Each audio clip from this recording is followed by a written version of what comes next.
और question is standing wave can be produced. ठीक है, तो देखिए हमारे को बताना है कि जो स्टैंडिंग वेव होती है वो कैसे प्रोड्यूस होती है। ठीक है, तो देखिए सबसे पहले बात करें स्टैंडिंग वेव क्या होती है। ठीक है, standing wave, standing wave.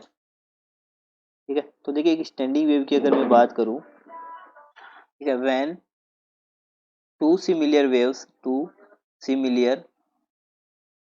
waves two similar waves are superposed। ठीक है, सुपरपोज का मतलब दोनों एक दूसरे से सुपर इम्पोज गए। ठीक है, superposed while traveling in opposite direction, opposite direction।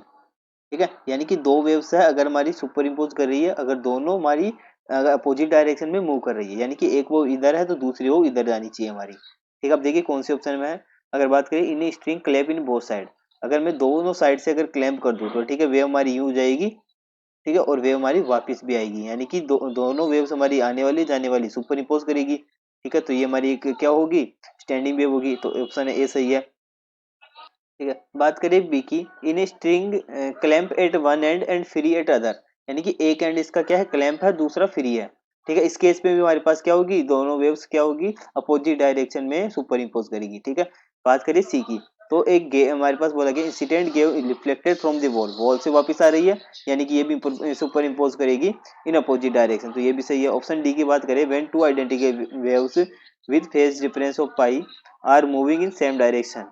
ठीक है, सेम डायरेक्शन में सुपर इम्पोज कर रही है, यानी कि ये हमारा ऑप्शन गलत होगा, क्योंकि हमारा अपोजिट डायरेक्शन में होना चाहिए, तो ऑप्शन नंबर डी हमारा रॉन्ग है, यानी कि ए बी और सी हमारा इसका राइट आंसर है।